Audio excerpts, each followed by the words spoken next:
our first ever Professional Development Committee virtual Zoom event series contract roadshow. I am Lawrence Arias. I am a business systems analyst for TSS. I am assigned to Department of Tax and Collections, and I am also honored to be your Syma Executive Board second VP and chair of the Syma Professional Development Committee. As you all know, the contract was approved by 98% of Syma dues-paying members and has been ratified by the Board of Supervisors and went into effect last Monday, May 4th. As Zeb might have mentioned earlier, but if you're just logging on, if you haven't already done so for these sessions, kindly please make sure to log in with your full name so that we can respond promptly to your questions if time runs short during the question Q&A. You can also rename yourself by right-clicking on your name on your picture or video. Just be advised that questions submitted by unknown users will not be considered, so please make sure you put your full name on there. I would now like to take a few moments just to introduce our panelists and presenters. First of all, our presenters, Zeb Feldman and Adam Cole. Zeb, would you like to start? Certainly, thank you, Lawrence. Zeb Feldman here, Syma OE3 business rep for the Syma PE San Jose office. I realize that's quite a mouthful. And I was on the bargaining team as well as the senior in the unit. Thank you, Zeb. Next is Adam Cole. Hey everyone, this is Adam Cole, Syma business rep. I was a member of the bargaining team as well. We do also have a third business rep, and that is Rebecca Armendariz. Rebecca, would you kindly introduce yourself? Sure. Good morning, everyone. Rebecca Armendariz, and I am a business rep for Syma OE3. Thank you, Rebecca. Now, I'd like to introduce members of the Syma Executive Board. You could kindly please introduce yourself when I call on you, assuming you're here. Our Syma e-board president, Dolores Morales. The only ones I see on right now, Lawrence, are Robin and Donna. Okay, then I'll introduce them when I get to them. So we have Dolores Morales, our president. We have Carla Collins, our first VP. We have Jim Piazza, our treasurer. We have Donna Mensmer. Donna, if you would kindly please introduce yourself. Hello, Donna Mensmer here, Syma secretary on the negotiating team, and I'm an admin support officer for roads and airports. Thank you, Donna. We also have members at large. We have Jesse Castaneda, who I don't believe is on, Jennifer Hubbs, and Laura Romero from the courts. But we also have Robin Rivas Romano, and I understand you're on, Robin. If you could introduce yourself, please. Oh, sorry. she's working in a lot of areas, so she won't be able to introduce herself. Next, I would like to introduce members of the Syma Professional Development Committee, which includes myself as chair, Dolores again, Donna, and Robin, but also the following members. If you're on, kindly please introduce yourself. Teresa Chagoya. No. How about Sandy Monsees? And Vihar Patel. All right, so, wait, VR, is that you?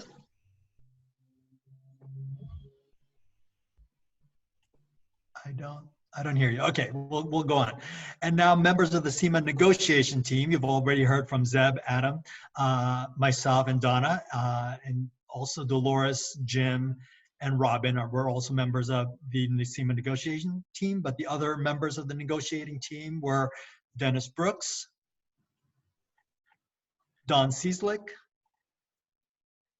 Joanne Dobrinsky, Dennis Stotesbury, and recent retiree Eleanor Stetson from Public Health Department.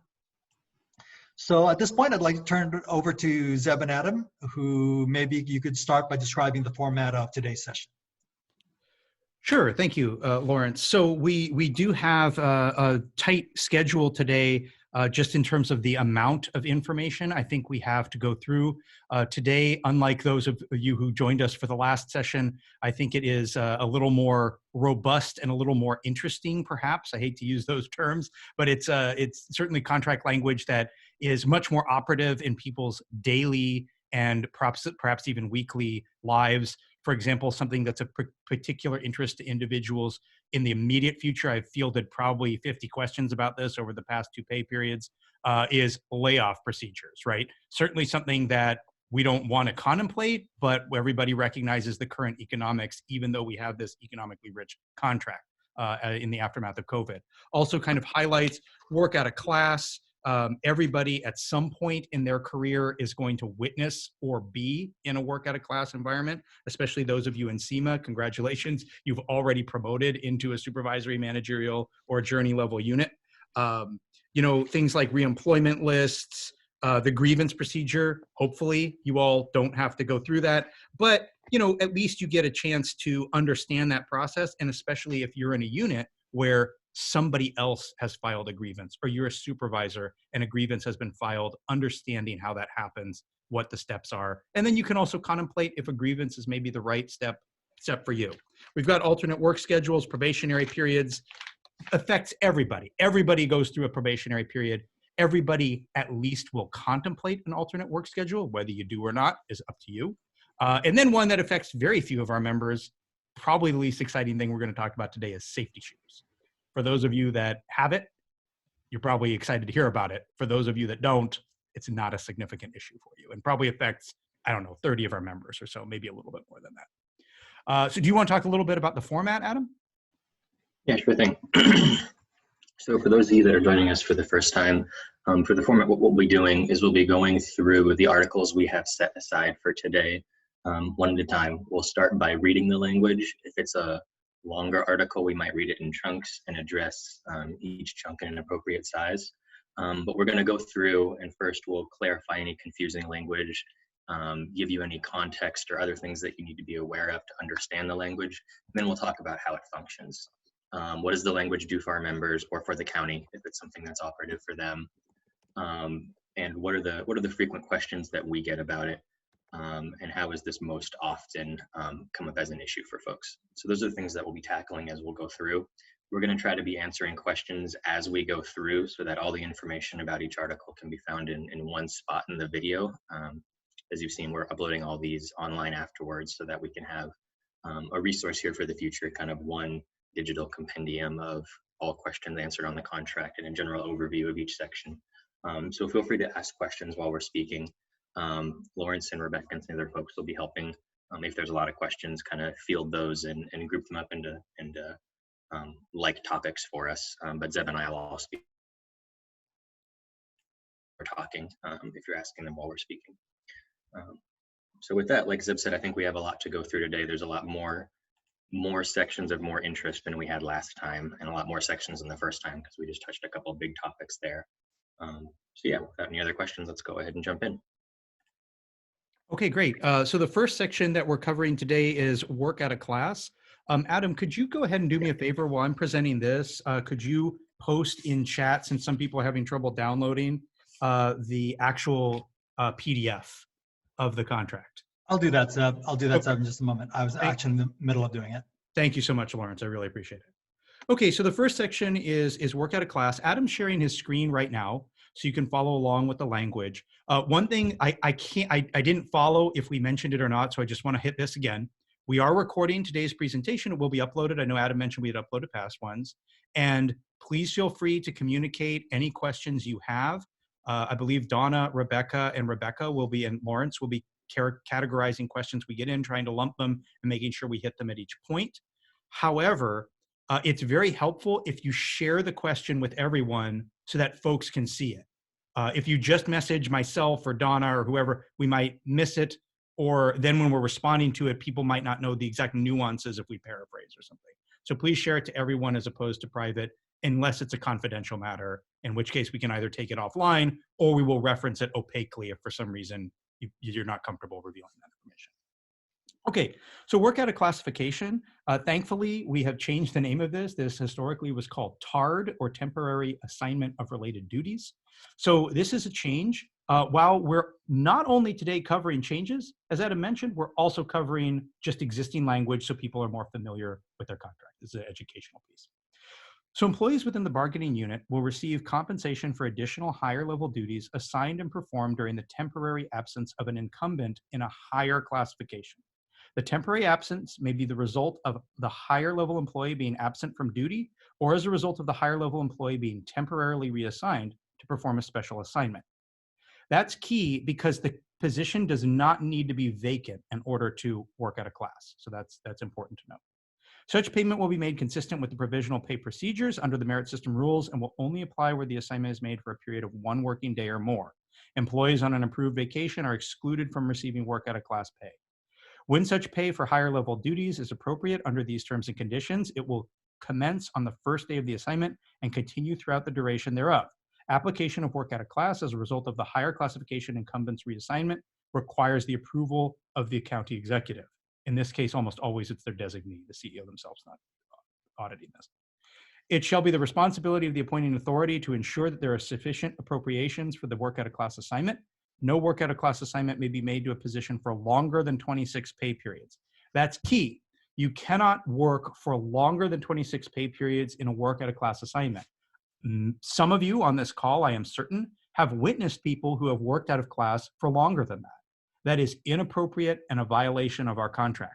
We've successfully pushed back on those before, but we need to be noticed by you. So feel free to reach out to your business rep. If someone's coming up, if you're like, hey, they're coming up in 2 pay periods, no one's making any noises about this person being relieved, also alert us. It's easier for us to address it prospectively than after the fact, although we can do it after the fact. Please, please, please, with everything we talk about here, it has to be contemporaneous. So if you contact us 6 months later and say, hey, I'm pretty sure that Zeb guy was working out of class for more than 24 pay periods, sure, we can look into it, but at that point, the ship's already sailed, right? So there's much less of a recourse than actually preventing the further assignment. Application of work out of class may be extended to vacancies only upon the approval of the county executive. The provisions described above are also applicable to work out of class coverage for vacant positions. An employee assigned work out of class to fill a vacant must meet the minimum qualifications of a higher level position. Okay, so this is key for a variety of reasons. I know some of that language doesn't necessarily lead to it, but let's look at that last sentence. If you could highlight that on the screen. An employee assigned to work out of class to fill a vacant position must meet the minimum qualifications for the higher level position. Okay, why this is so important is if the position is fully vacant, you must meet all the minimum qualifications. If the position is not vacant, the person is out on a leave, the person is working a different special assignment, as mentioned here, they're reassigned somewhere else, you do not need to meet all the minimum qualifications of that position. So that means that some of you that are maybe trying to get some class outside of your classification, but maybe you don't have those years of supervisory experience or whatever it might be that the MQs call for, you could still work out of class given this language as long as the position is not vacant. So just be aware of that. Also, work out of class assignments are not subject to the merit system like rule of 7 or that interview process. We like it when departments do that, when there's a more competitive process, when it's announced, but it is not required. So I just want to make sure everybody is on the same page with regards to that. Also, this is like just a tip. Always be sure to get approval to work out of class in advance. If your boss cruises by your desk and says, hey, guess what? You should work out of class. I'll make sure you get paid. Get it in writing. You want to make sure that you have something to rely upon in case there's a snafu with HR or somehow the budget doesn't allow it, whatever. Make sure that you get that in writing so you can get reimbursed. We have had some questions about whether or not this interacts with PERS. PERS is the final, so is this differential, does it build your pension, your retirement? PERS is the final arbiter. I have seen cases, most of the cases I've seen, this does not interact. Have Rebecca or Adam, have you experienced this differential being PERSable? No. Okay. And then how long can a work out of class last? We just covered that 24 pay periods. So that's the maximum amount of time that this assignment can last. If there are any questions on that, 26, Deb, isn't it?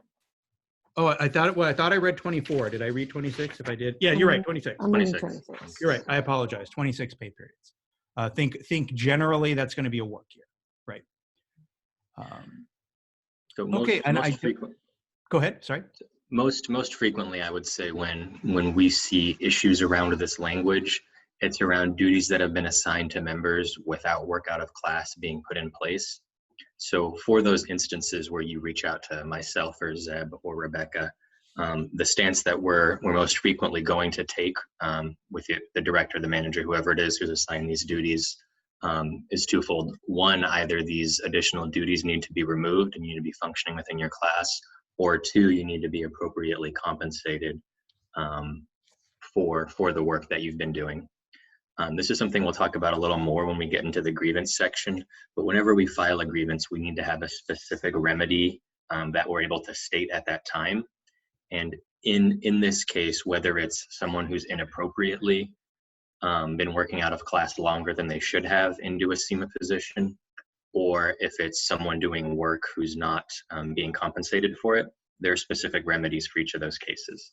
And that's the particular reason why Zeb mentioned previously, we need to address on time and not after the fact if someone's been working beyond the appropriate amount of time and work out of class, because if they have, then the remedy isn't that we can turn back time and change that. The remedy is, you know, the county will agree to not do it again, but we all know it's likely to probably happen again somewhere else.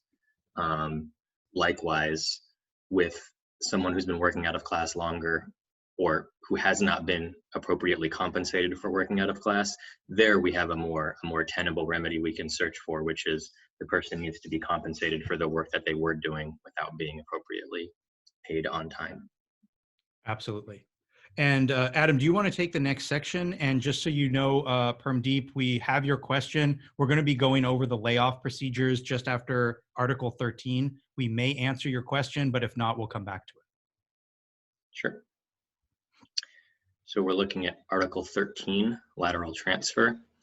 When making a lateral transfer or demotion to another class, an application review by the personnel director shall be deemed an appropriate qualifying examination for Syma employees in instances where a qualifying examination is required.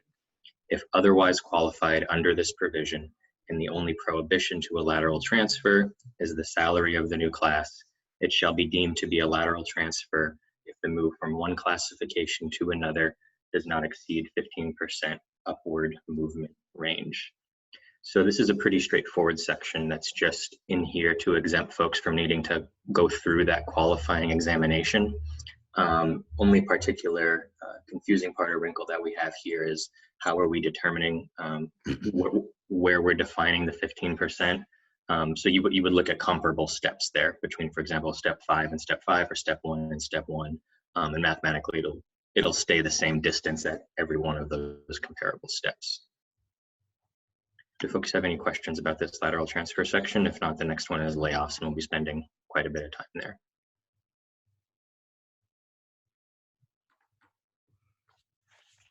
There is a question about lateral transfer. If it's, yeah, so 15.6% would exceed 15%. So it would not fall under this section. Right, it would not, that's absolutely correct. It would not be eligible for laterals. Thank you. And then Christine has a question about, is there a probationary period for a lateral transfer? No. So this goes into general advice that I would offer to anybody. You may perform a lateral transfer prior to reaching your probationary period. The danger with that is that then you do not have that underlying classification, which is going to be very critical when we start talking about layoff procedures. So if how the contract merit system rules in county refer to it is achieving permanence. If you do not pass your probationary period, you do not achieve permanence in that classification, which means that when we get into the layoff procedure, you do not have rights to that classification.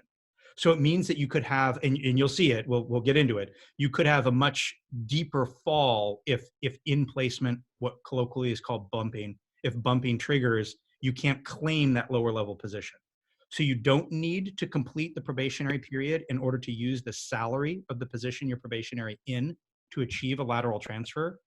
I always recommend you do. Typically, the probationary period is 6 months. So it's not that much to ask to complete a 6-month stint in a job before jumping ship. You know, and also generally I would suggest too that departments like to see a couple of years of service before you move on. Someone privately asked me the same question, so I hope that answers your question as well. Okay. So we addressed Article 14 on the first day, talking about leaves. So if anybody had any questions about that, I would like a review. You can find that in the first YouTube video that we posted for the original roadshow on Syma's YouTube page, and which has been sent out in e-blast. For today, we're jumping forward to Article 15, Layoff Procedures. This is a lengthy article. It didn't have any changes in the current or in the recent negotiations.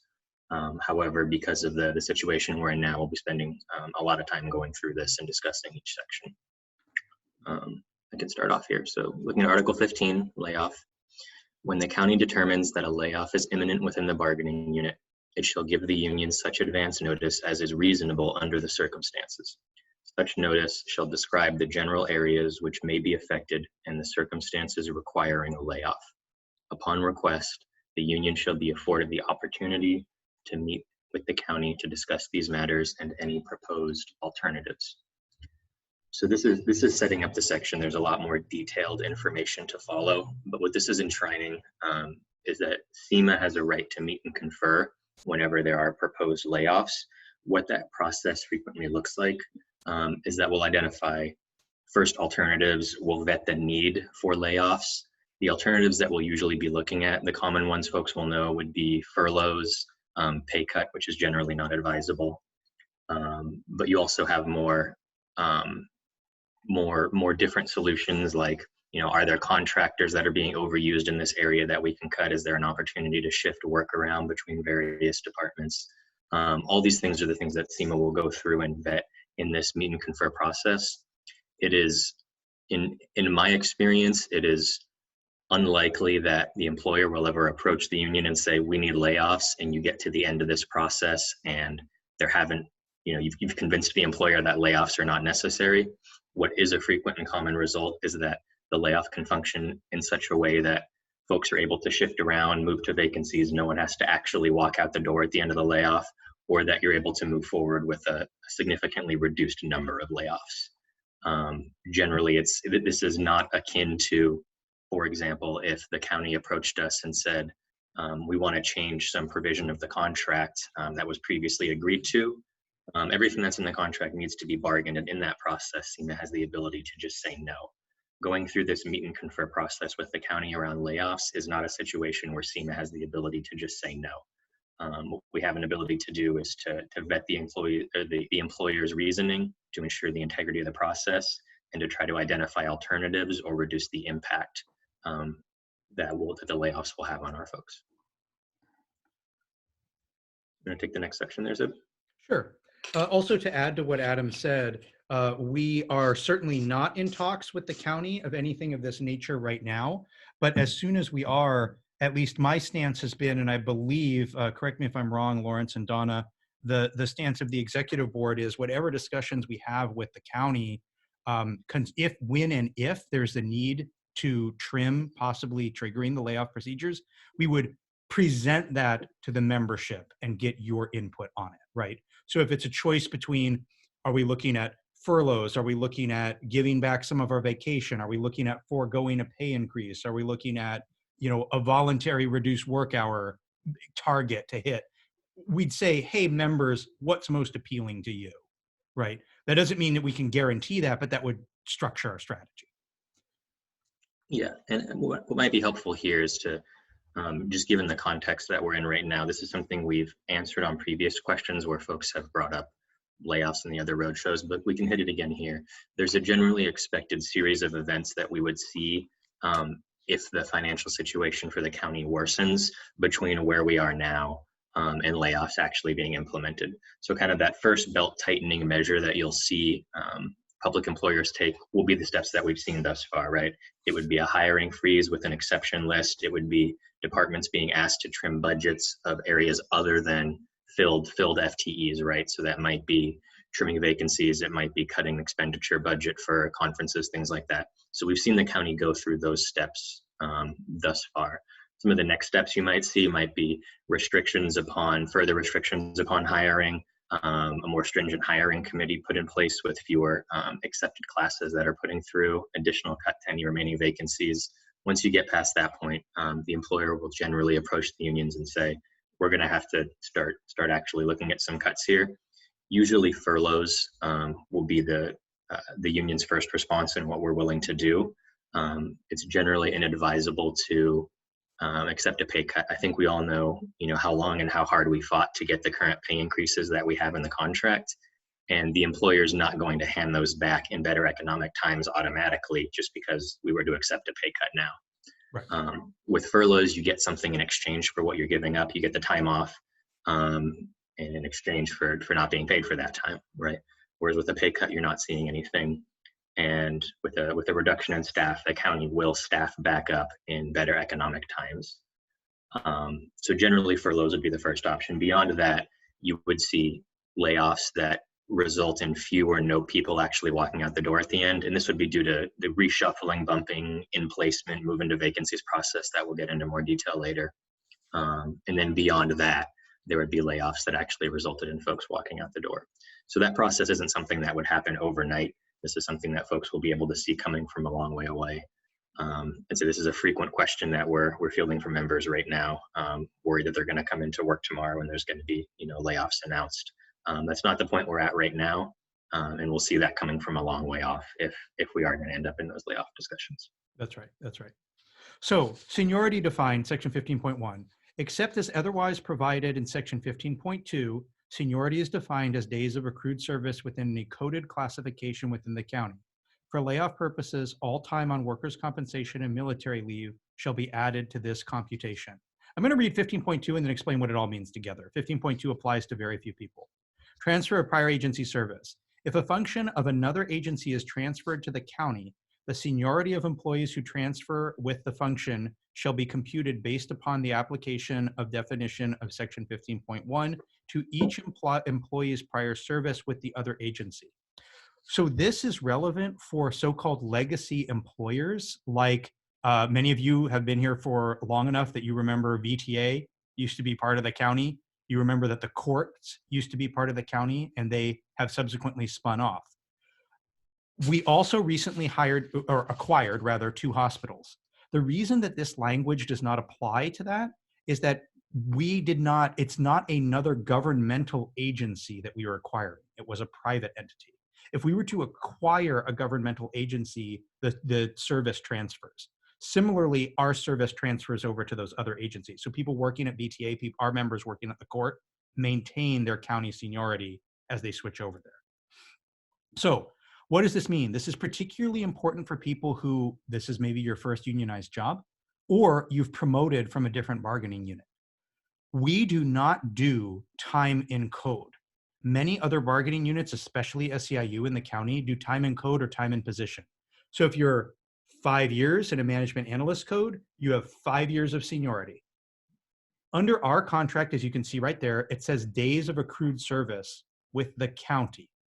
So let's say you were this is a weird example, but let's say you were a janitor for 15 years and 3 pay periods ago, you got promoted to a management analyst.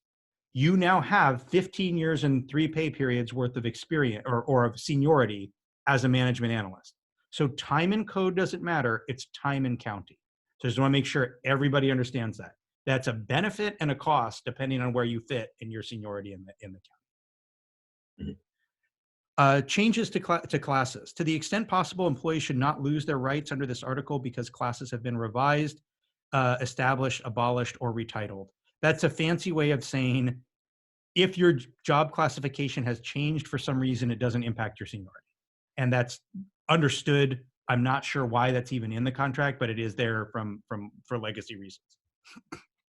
Order of layoff. This is very important. Bilingual designation. The department shall at least annually determine the number of positions in each classification that require specific skill paid for through a differential. The number of such positions must be approved by the Director of Personnel.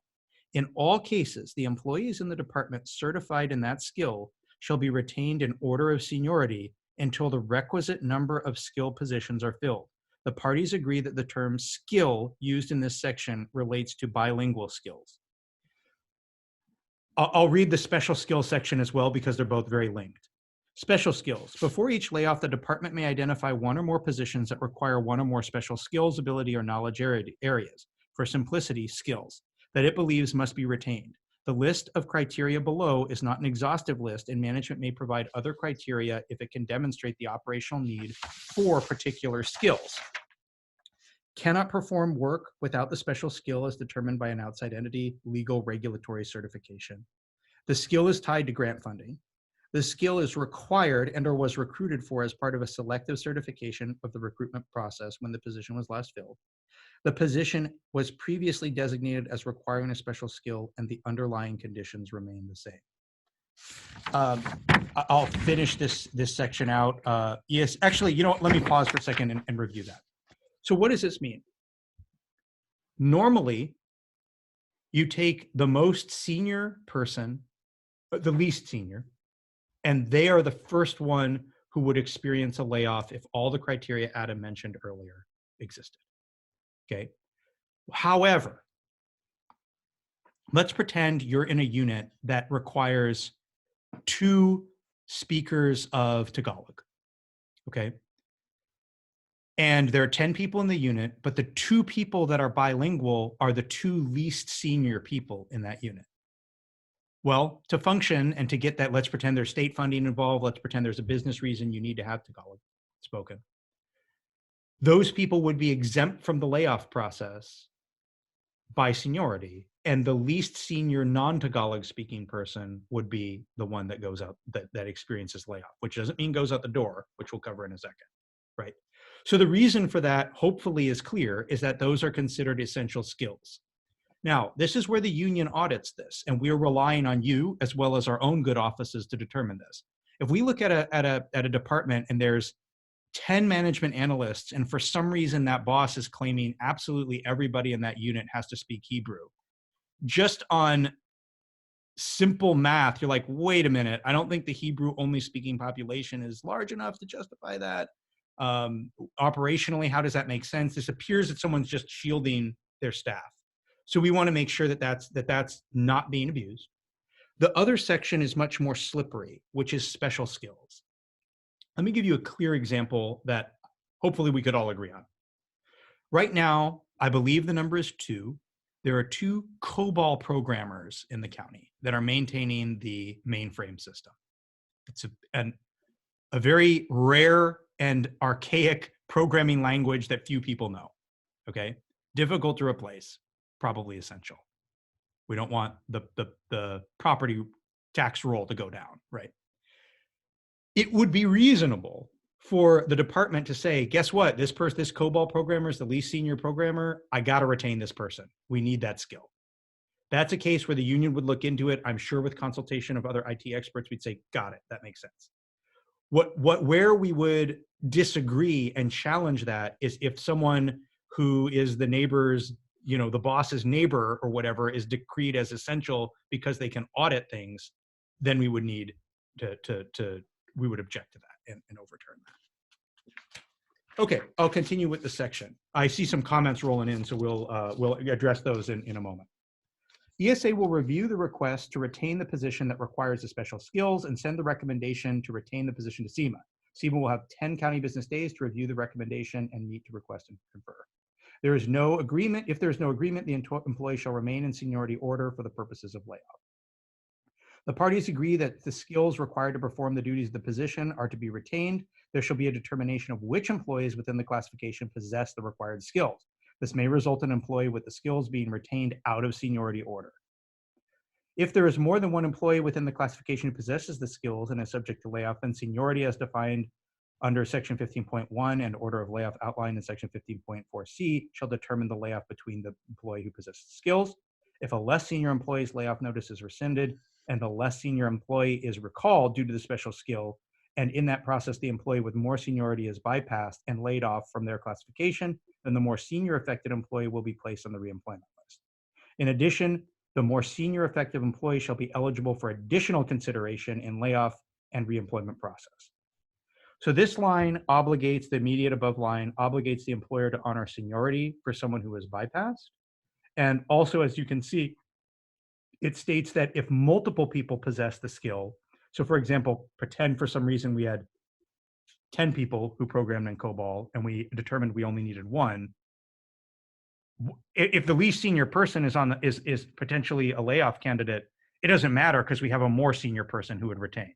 So even though that's a special skill that's identified, they would still be subject to the layoff procedure. So I'll make sure that's clear.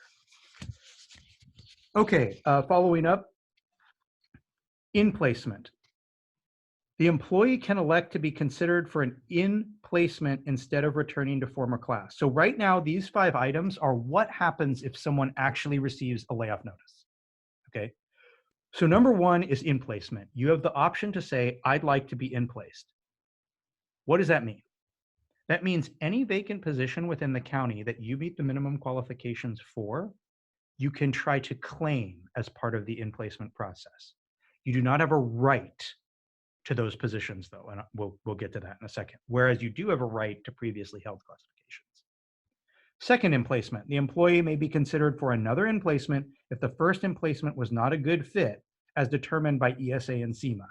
And we consult with you. So for those of you, hopefully none of you have been through this process before, but I'm sure some of you have. We'd get a list, we'd see, oh, Joe here is eligible for a legislative analyst position because they meet the MQs. Joe, are you interested in a legislative analyst position? No, I've never done leg file authoring before. My strength is in financial auditing. While I meet the MQs, I don't have the right experience. I feel I'd be set up to fail. Okay, then we can look at other options for you. Bear in mind, depending on the fiscal health of the county, you may have to take something that is not your first choice, right? But just bear in mind that you do get 2 bites at the apple, so to speak, according to this language. Probationary period. The parties mutually agree to extend the probationary period for the in-placement. So we may have a situation like, in my example, Joe says, I'm not a good fit for this.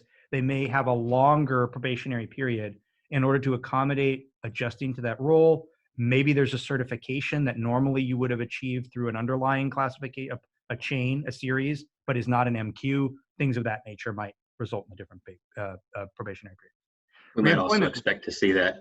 We might also expect to see that right now with folks who are functioning in a disaster service worker role. If that overlaps with the county possibly looking at layoffs, you wouldn't be able to evaluate someone performing their new job if they have this temporary assignment to go perform some other duties unrelated. So the county would want a period of them actually in the job they're transferring into performing those duties. Time relevant reason they might be looking for an extension right now. Correct. That's absolutely correct. A reemployment list. The effective employee will remain on the reemployment list until reemployed, provided the employee has not declined 2 offers of reemployment within the same classification or equivalent classification. Refusal to accept one of the 2 offers for reemployment shall cause the name of the person to be dropped from the reemployment list. So what this means is that, let's say you actually go out the door. You are maintained on a reemployment list as whatever classes you have rights to. Pretend you were a management analyst, a senior management analyst, and a social services program manager 1. You have reemployment rights to that cascade of classifications, pardon me. So let's say one of those becomes available, you can claim it in seniority order and return to work. So the employer can't hire somebody else for a period of two years in that example. Training. ESA will make every effort to work with the department to develop a training plan to assist the employee in the new in-placement position. Typically, in the years past, the county has been excellent about that, of making allowances for someone that has been in. Except as set forth earlier in this section regarding special skills and bilingual, when one or more employees performing the same class in a county department agency are to be laid off, the order of layoff in the effective department agencies shall be as follows. So hopefully that's clear. That means 5 people in a department or agency are getting laid off. Now what happens, right? 1, provisional employees in inverse order of seniority. So that's the first to go, provisional employees. 2, probationary employees in inverse order. So provisional, probationary go first, right? If you're a permanent coded position, you don't have to worry about that code until all the provisional and probationary folks are gone. 3, permanent employees in inverse order of seniority. Zeb, there's a question about that in particular. Okay. Does the time in county include extra help time? Does that time credited to them? No. So The- go ahead, Adam. Oh, sorry. So the language specifically says in a coded position. Right. So that would not include Okay. folks that are working as extra help. That's the operative word there. That's extra help. That's right. Coded, and it has to be coded, as Adam correctly pointed out. So let's pretend, and this has happened for some people, and I know to some people's chagrin, there are long-term contractors, right, who maybe have worked for a department for 3 years or something, and then apply and convert to a permanent person. That time doesn't count. They got a paycheck sort of abstractly from the county, right? The county paid some contracting agency that in turn paid that individual. Okay, I'll leave it to you, Lawrence. Do you want us to pause here and take some questions, or do you want us to keep going through the layoff procedures? I'll leave it to you, Zeb. If you feel that you're in a There's one. point that you can answer questions, that would be great. Okay, Rebecca? Yeah, there's another question. The question from Premdeep from earlier. If I'm laid off from my current classification, do I have the right? I have to go back to the previous classification earlier. Yes, you do. And we're about to get to that in reassignment in lieu of layoff. But so the short answer to your question, Premdeep, is yes. Let me go ahead and pause then for a couple other questions. I see 2 that have come in. Maybe I'm missing some, Dolores and Rebecca, so I'm relying on you. I see from Kay. Oh, well, Kay, can you please change your name or message Rebecca or Lawrence what your name is, and then we'll take your question. I have a question here about the reemployment list. Does it mean that there is no expiration period provided, that the person have not yet declined any 2 offers? I'm not sure I understand that. Does it mean that there is no expiration period provided? I think that's with regards to if you're on a list, you normally have to accept interviews within two offers, otherwise you're removed from the list. So if someone's on a reemployment list and they turned down the opportunity to return, do they get to remain on the reemployment list? What Adam states is absolutely correct. If that answers your question, which it may, then that's correct. You can't just keep turning down offers and expect to stay on the reemployment list. So it's the first of, you decline 2 offers, you accept the position and are reemployed, or 2 years goes by. Whichever one of those 3 happens first. I got a question message to me. I think I'm understanding this. If someone's in a subsequent probation in a department, are they still included in number 2 in there?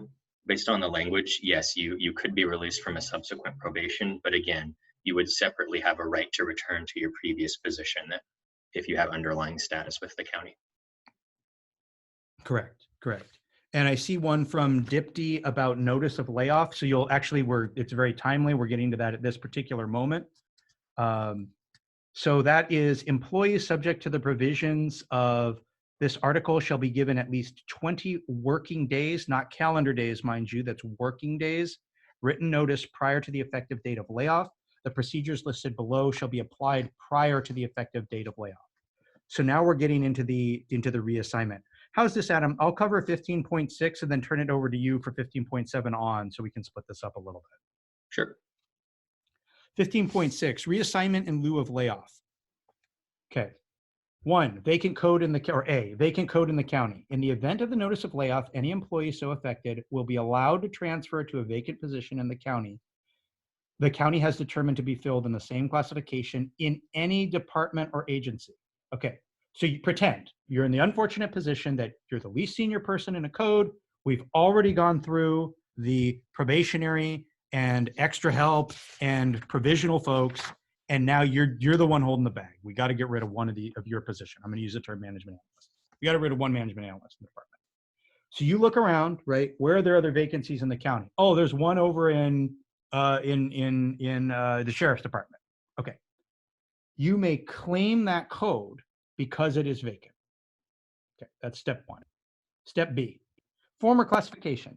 In the event there are no classifications listed in any above, an employee will be offered a vacant position in any classification at the same level in which permanent status had formerly been held.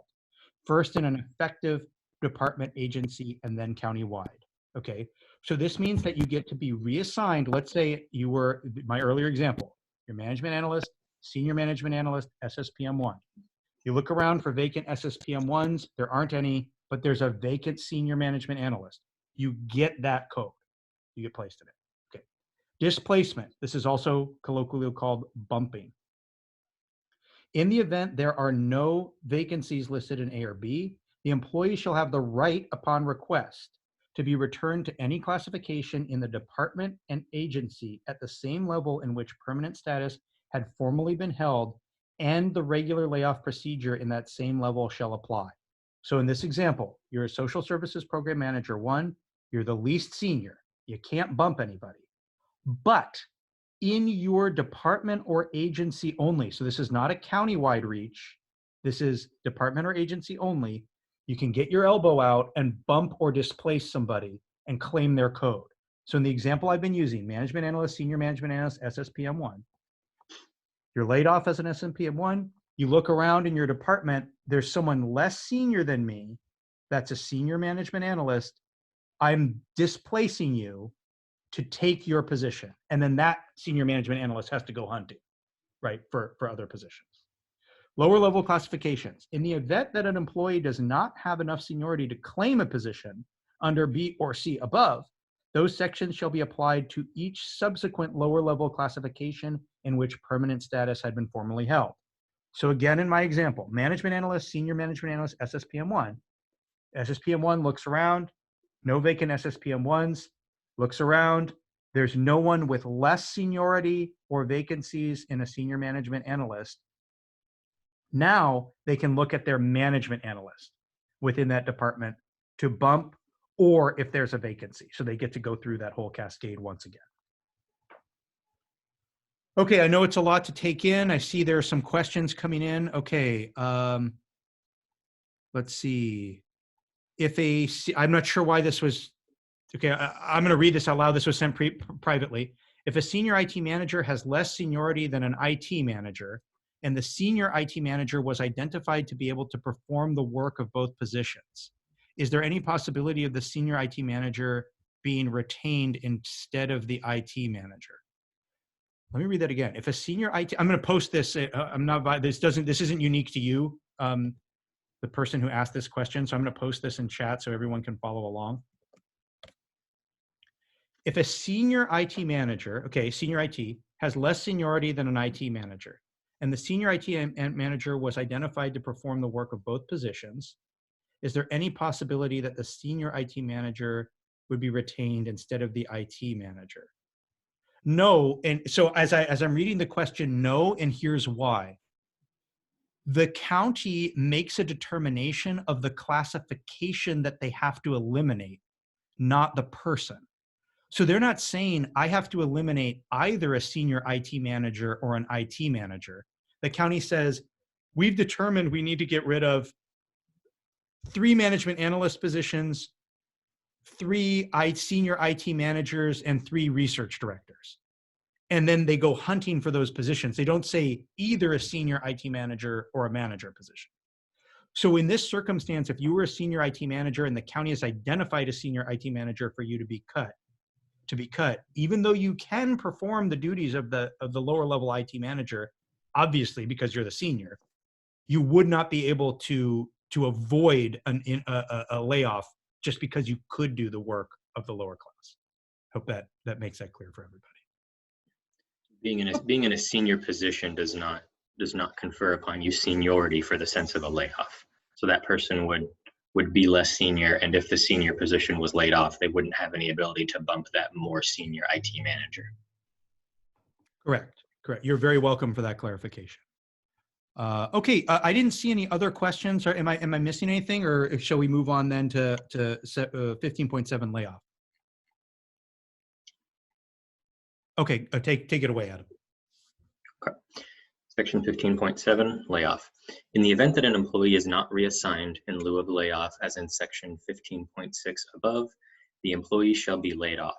If an employee elects not to exercise the rights in 15.6c, he/she may be deemed to have been offered and to have declined such work.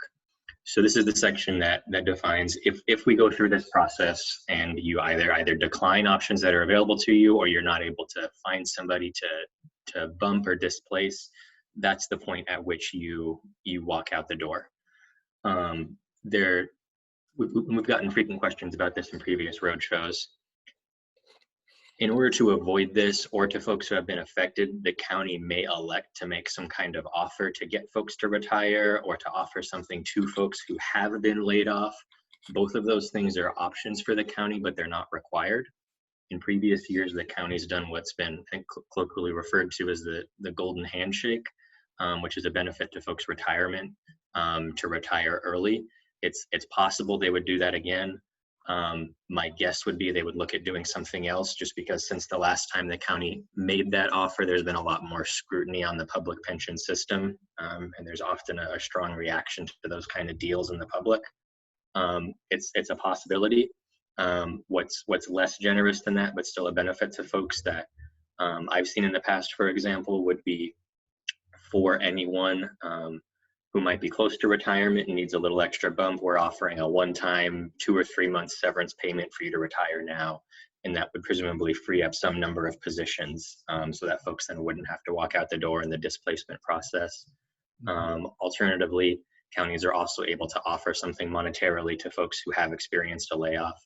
All those things are options and would be things that would come up during the meet and confer process between Syma and the county, as we tried to advocate for the best benefits possible for our folks.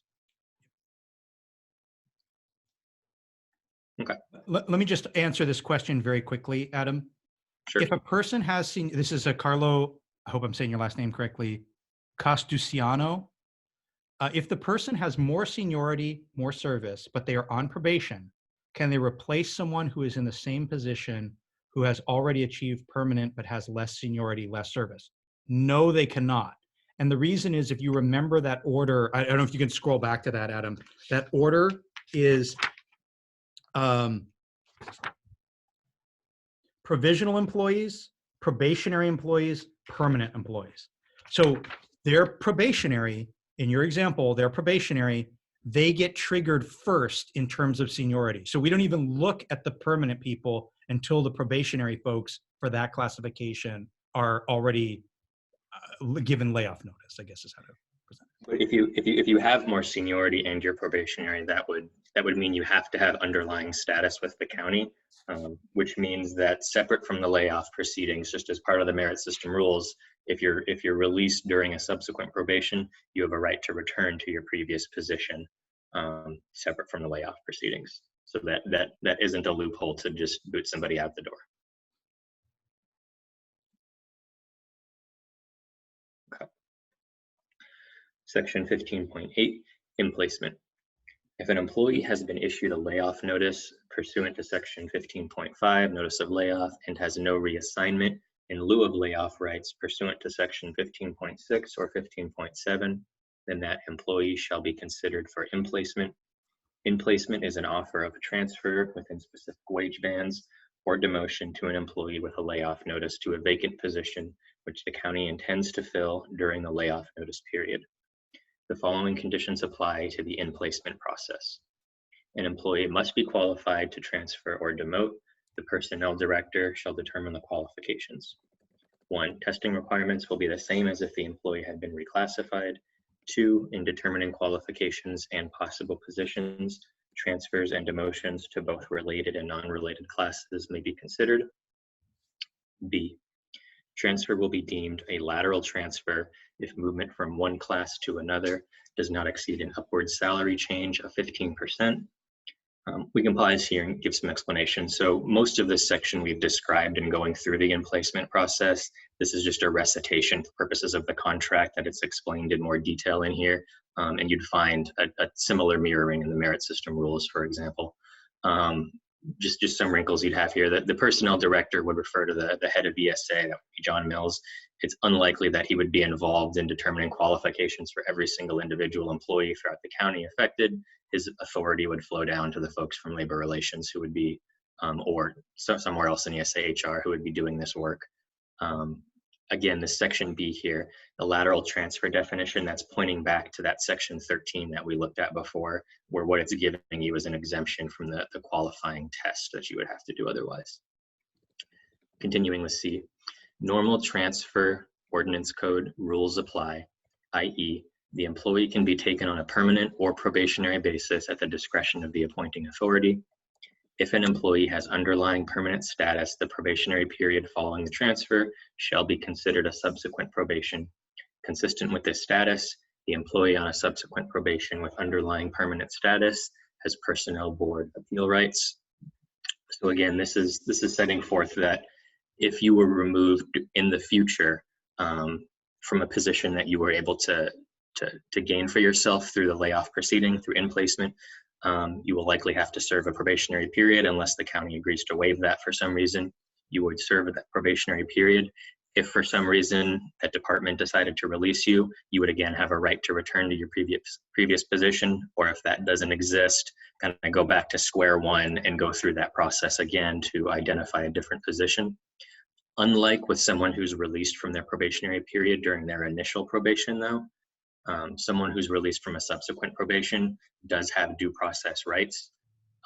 So whereas if someone is on their initial probationary period and they're released, what Zeb or Rebecca or myself will often tell that person is, look, there's not a whole lot that we're going to be able to do for you because you're considered an at-will employee for those first 9 months, and there's no set due process rights that you would have other than pursuing an avenue outside of the county and the personnel board process through legal action if you think you were discriminated against, something like that. However, for someone who has underlying status, you do have the right to go before the personnel board, and that is a venue at which Syma has been able to appeal in the past to have demotions back to a previous classification overturned, those kind of things. Okay. D, the employee may express a preference for certain occupational fields, appointments, or departments. However, the employee has no right to claim any position, nor is the county required to offer Emplacement.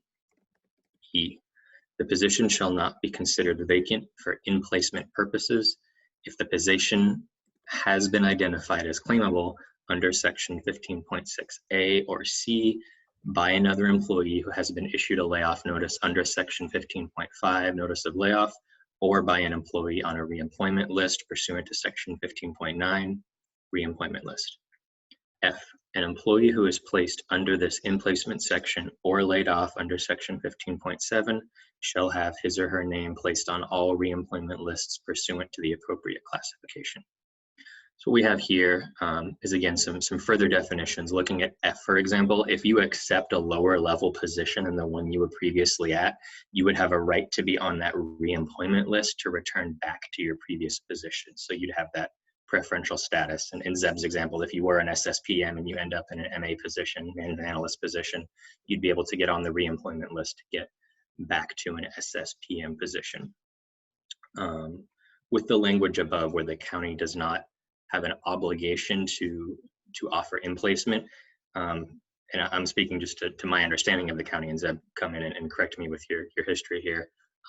Previously, the county hasn't exercised with this language. The practice has been that this is the process that we go through.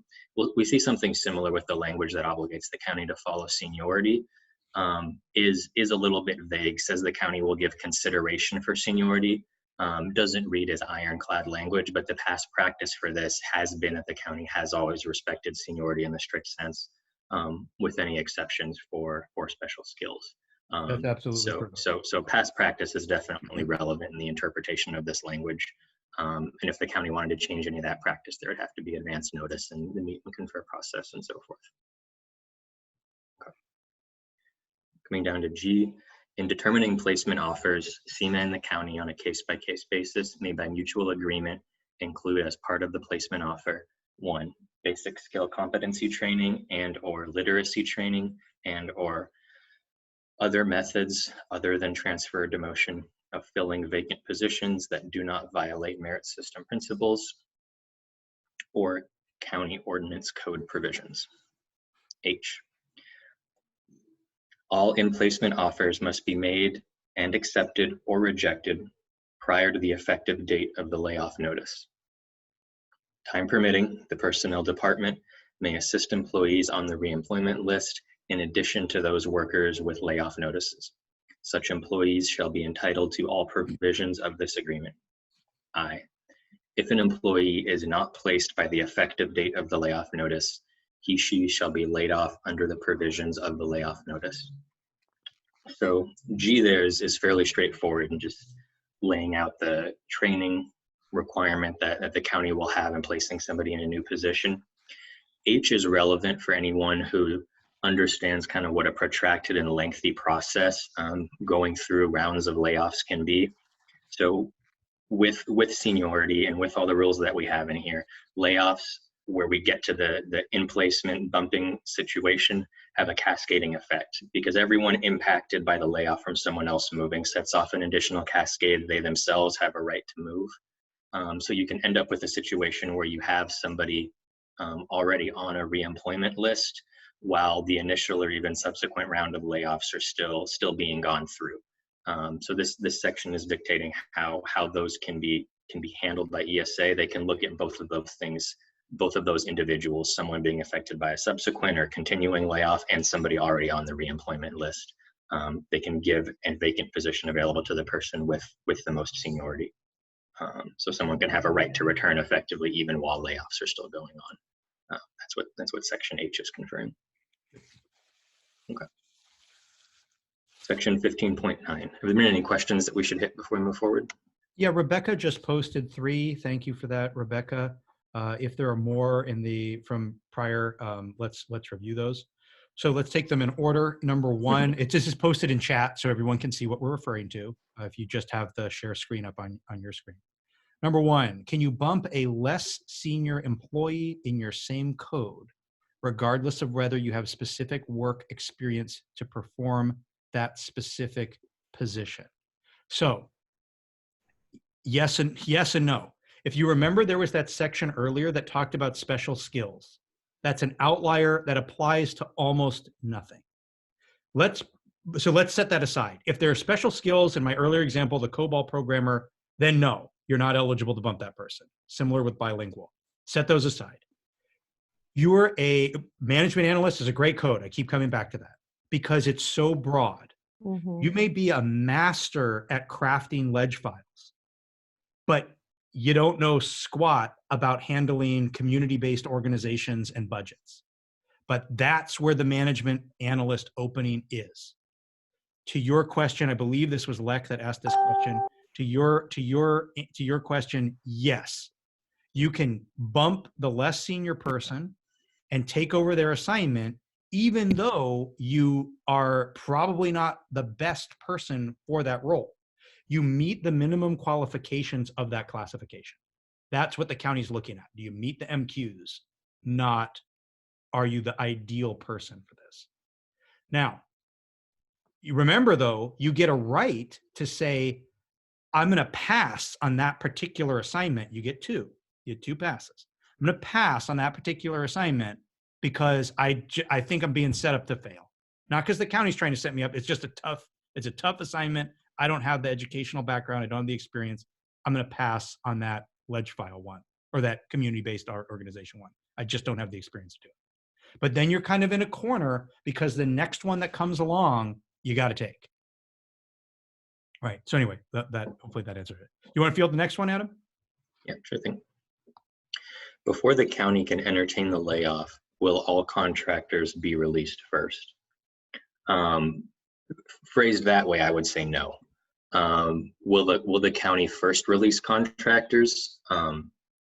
Yes, definitely. And that is something additionally that Syma was able to identify further contractors that we think there was an ability to cut, then yes, we would. There are examples of places where the county wouldn't be able to continue to deliver services without some of its contractors. We could look at the implementation of HealthLink or Epic at the hospital there. There's probably additional space to cut contractors beyond what they have right now. But generally there's some small number of contractors that continue just to have that kind of liaison between Epic and the individual site that are often ongoing. So it'd be unlikely that we'd get that area down to 0 contractors. We have the ability to cut, definitely. But no, they don't have any obligation to do that. that would be part of Syma's role again to ensure the integrity of the process and making sure we're advocating for our folks, that we've looked at every avenue prior to layoffs. Great, thank you, Adam. The next one, do you feel that the county is going to offer a golden handshake or similar retirement offer? Unknown. What I can say, and this is not confidential, but the court is we also represent members at the Superior Court of Santa Clara, as many of you know. The court has reached out and said, boy, we're looking at some budget cuts from the AOC, the Administrative Office of the Court. We're contemplating different options. One of the ones they mentioned was, it may not be a golden handshake, but an incentive program for people to separate. That could be a pile of cash. It could be, we're going to allow you to take all of your vacation and sick leave. I mean, you couldn't phrase it in that way, but we're going to somehow give you additional time as allowed under PEPRA, Public Employee Pension Reform Act, to increase your days of service, or some other incentive, right? I mean, as long as you're not giving a gift of public funds, you could do it. I mean, I don't think they could be like, here's a car, but it could be something like that, right? Here's a retirement bonus payment. The key is going to be, does it make financial sense for the county, right? If they're paying you $100,000 and saving $25,000, that doesn't help the budget at all, right? So it has to make financial sense. One question that I see, oh, they want a response privately. Never mind. I'm not going to deal with this. I just got a question asked privately. Just to add on to that answer, what folks should expect is what's common is that if you were to accept any kind of incentive in order to take a layoff or retire, you would generally expect that excludes you from being able to go on the reemployment list. That's part of the incentive for the county to offer this, is that it lets them have a smaller pool of folks sitting out there on that reemployment list as well. That's something that would be individually, discussed and meet and confer with Syma and with individual members, but that's generally what you would expect. So you can't, for example, accept a one-time payment from the county, go out on the reemployment list, then immediately return and have come out ahead.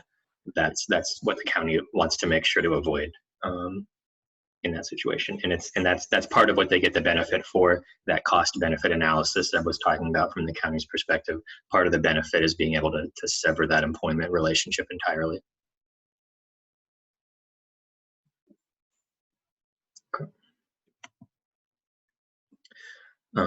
That was the last question, Zeb. You didn't have a private one to answer? I'm just waiting on a response from Lawrence. So go ahead, and I'll see if I can ask this one publicly. Okay. Section 15, sure. Section 15.9, reemployment list.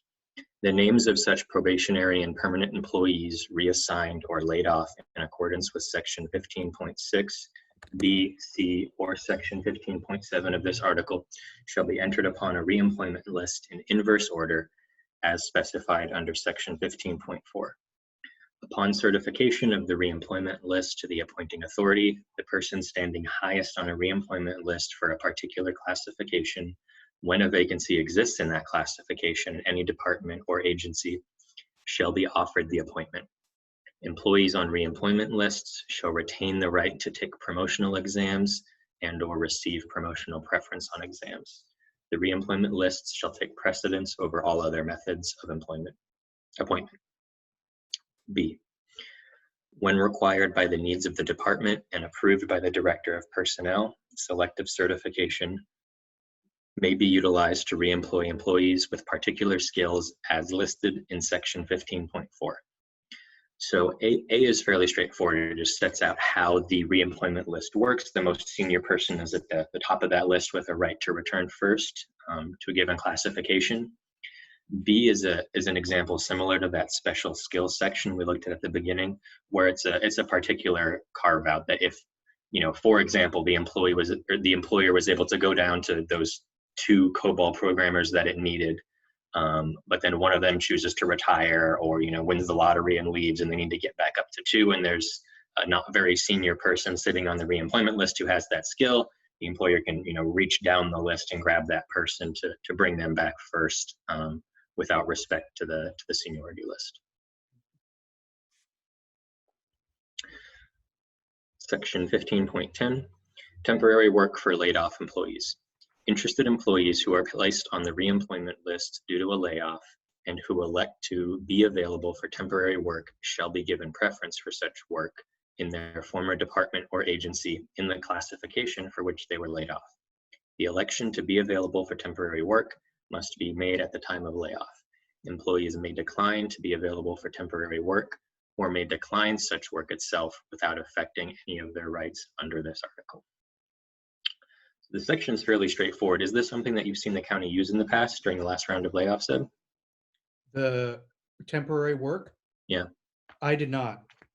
I don't believe that we experienced it at the time. So bear in mind for those that are watching, at the time I was with SEIU and we did not have any people who were brought back for temporary work. At least in my area. So yeah, I've seen management contracts with similar language in the past and not ever seen it exercised.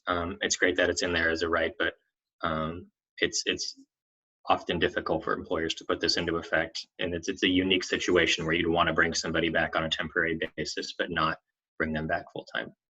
Yep. Names dropped from reemployment list. No name shall be carried on a reemployment list for a period longer than 2 years, and the names of persons reemployed in a permanent position within the same classification shall, upon reemployment, be dropped from the list. Refusal to accept one of 2 offers of reemployment within the same classification shall cause the person to be dropped from the reemployment list. So this was, I think, Aja's question that we had earlier. How many times can you refuse a position before you return? This is where that's set forward as 2 positions, and it mirrors what we have for other lists in non-layoff times. 15.12, rights restored. Upon reemployment of an employee from a reemployment list, all rights acquired by an employee prior to his or her placement on such a list shall be restored. So this is just a general preservation of, you're going to retain your seniority, everything else that you had when you went out without regard to any specific area. It's kind of a catch-all there for anybody returning to their position. Okay, well, I think we can pause here and answer now that we've got to the end of the layoff section. If we have any questions about anything we covered, or I think questions about the particular circumstances we're in now, we can probably answer some of those here. Folks have been holding on to them. I think I see one from Dipti, Rebecca, and Donna. Can you post in chat if there are others? The first, the one I saw is there any limit on temporary work like max hours? No, it is specifically. Do you know who that? Sorry? Go ahead, Rebecca. I was gonna ask, do you know who that member's real name is? Yeah, it is Dipti. I don't remember her last name though, but I'm familiar with her. We can look her up in the system. Dipti, could you, for our records, could you message Rebecca your last name? So Dipti asks, is there any limit on temporary work like max hours per year? Probably, I'm not trying to put words in your mouth, but similar to extra help, for example, where it's capped. No, there is not a maximum. However, just by its very title, temporary indicates that it's something less than, multi-year or whatnot. But it's sort of untested language as far as I'm concerned. Also, just as a clarifying point, working out of class, how does that interface with layoff procedures and so forth? It doesn't impact what your code is. So you always want to concentrate on your underlying code. If you're in my example, which I keep going back to, you're an SSPM 1. If you're working out of class as an SSPM 2 and there are layoffs in SSPM 2s, it doesn't impact you, right? You're not subject to layoff. You're an SSPM 1. That's your underlying code. It may mean that your SSPM 2 code, that your work out of class is eliminated because the county deletes that position or something. Similarly, if you're working out of class and somebody bumps into the position you were working out of class for, that would immediately stop your working out of class position. It wouldn't be like, oh, but I was told that I'd be working out of class for 5 months and 2 months in, someone got laid off and took the position back. It terminates your work out of class. You don't have a right to continue for that duration. Layoff rights kind of trump everything in that. Those were the two, that was the clarification and then the one question I saw. Was there anything else maybe I missed, Rebecca or Donna? Looks like not. No, we don't have any additional questions. Okay. I'm glad to see we have so many people on the call. Thank you all for attending. I think that this is really important information. We're going to be getting now into grievance. We have a lot to go, so we're going to have to pick up the pace a little bit.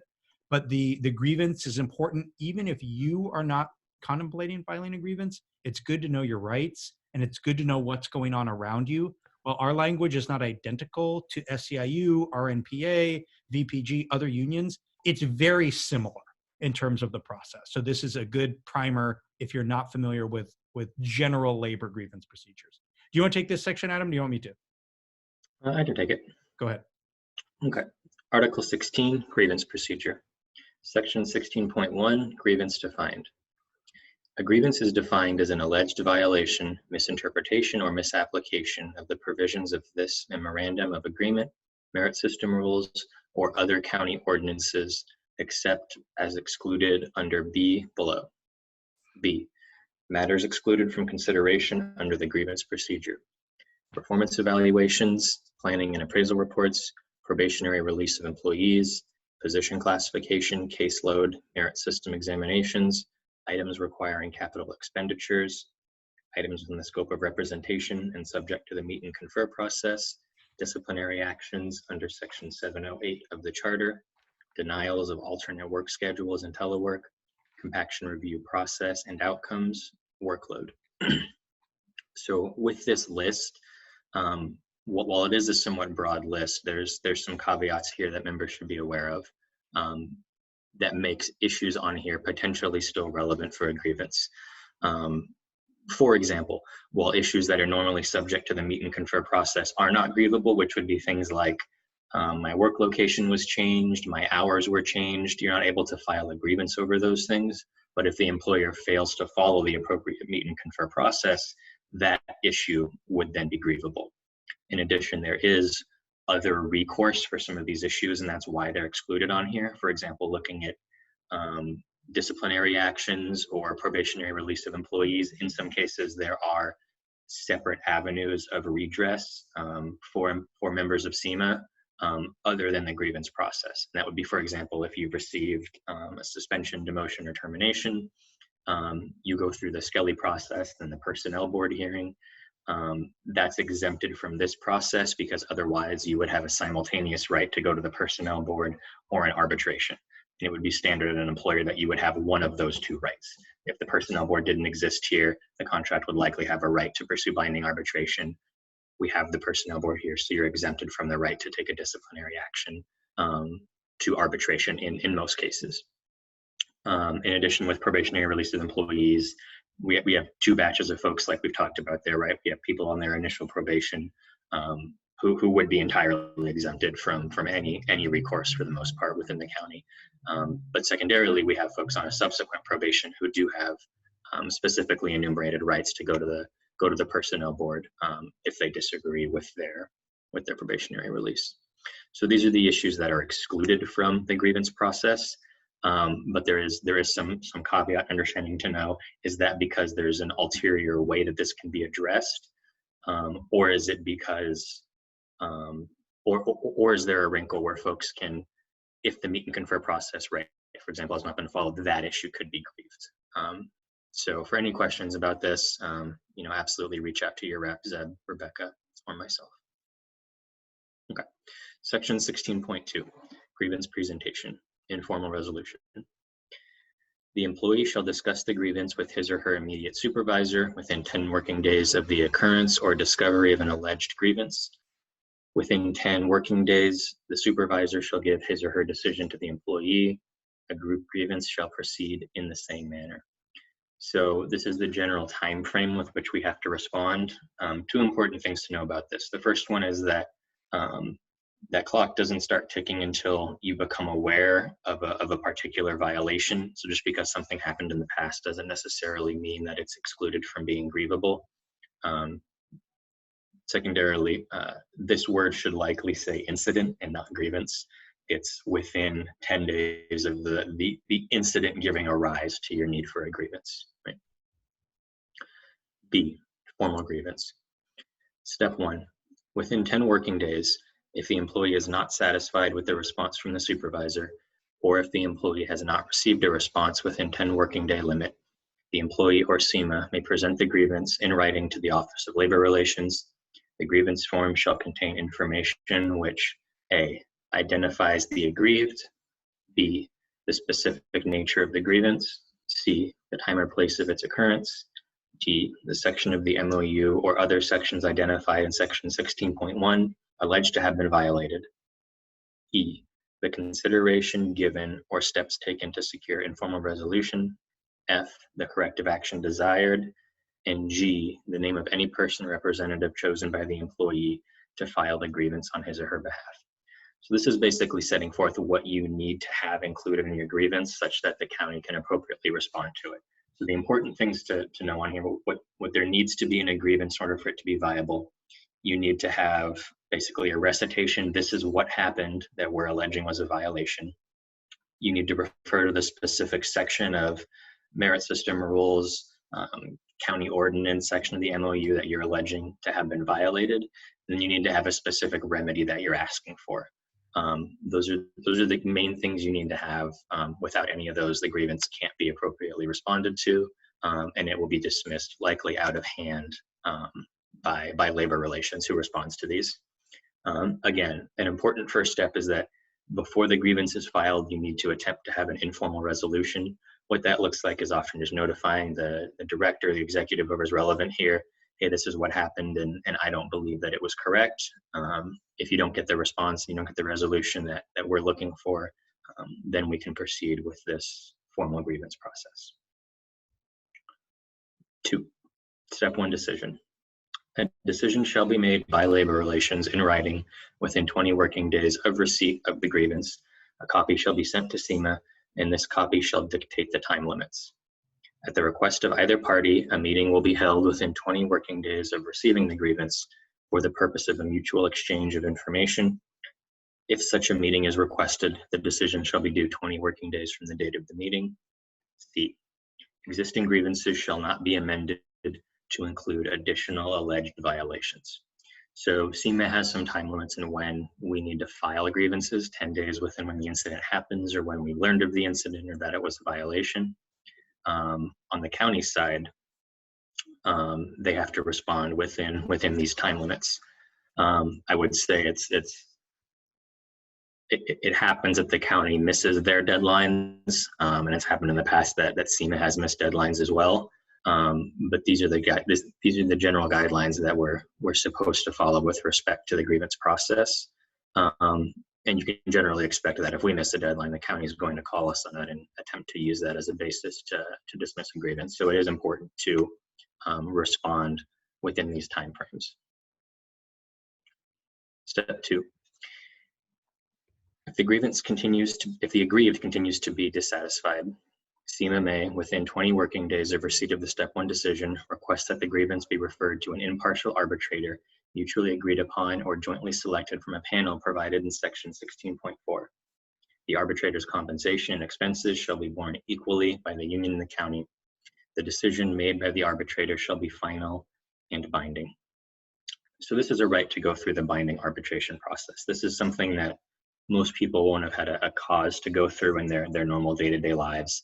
It's possible that in some contract you've entered into, for example, if you're dissatisfied with Comcast, your agreement with them likely has a clause saying that they can't be sued and you were instead shunted over into binding arbitration. For the most part, folks won't have had a need to go through this process. What binding arbitration is intended to be was a way to reduce our overloaded and overburdened court system, to provide an alternative, somewhat less formal way for two parties to resolve disputes that they have. The way it functions is that you have a neutral party agreed to by both sides. We have a pre-selected list in here that we can choose from. This person is often a former judge, former administrative law judge, sometimes a former mediator. Those are generally the qualifications that one would need to have before parties would think of selecting them as an arbitrator. And an arbitration proceeds somewhat like a an informal court case. The grievance would be represented on our side by either a Syma business rep or possibility of an attorney, depending on the case.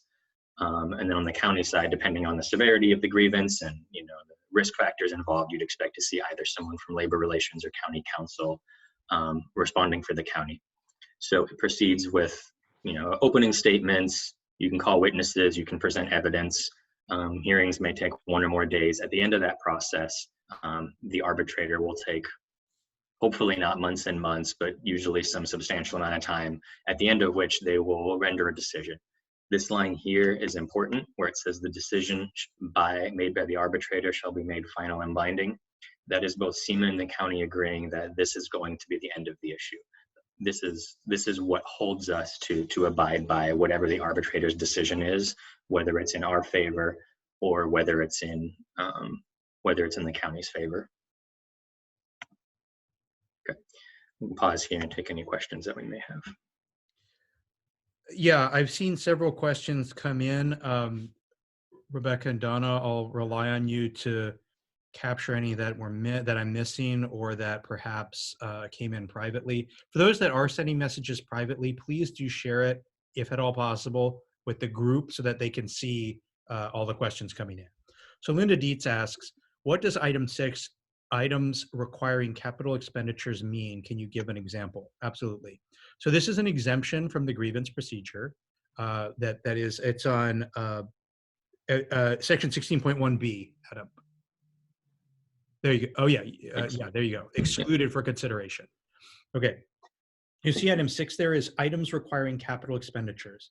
So what this is say, for example, the county chooses to buy 1,000 swing line staplers instead of 1,000 Office Depot staplers. You can't grieve that. You can't say, I think you should have bought swing line staplers. I'm grieving this matter. Or, hey, hospital, you decide, or county, you decided to build a new hospital clinic. I don't think you should have done that. I'm grieving it.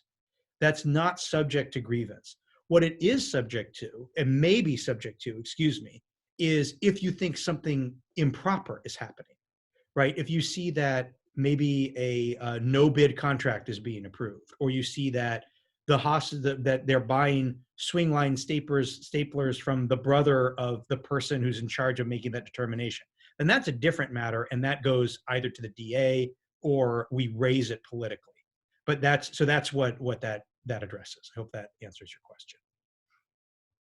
That was from Linda Dietz. The other question from On2 is a 10% question. What if I find out that some people hired after I was at a lower grade earn 10% more?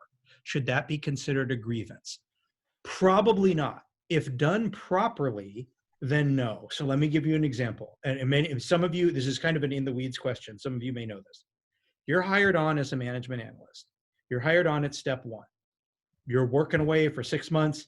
Someone's hired off the street and they are ingraded at step 4. They're brought in at step 4. You were hired, you've been working longer, you were brought in at step 1. That person's coming in at step 4, making significantly more than you. In On's example, 10% more. That is not a grievable matter. It is something that obviously would probably be viewed as unfair. How they may say is that how the county may say is, this person is coming in with 20 years of experience, you came in with 5. This person came in with a recommendation from the attorney general, you did not, whatever the case may be, right? So on its face, no, that would not be grounds for a grievance.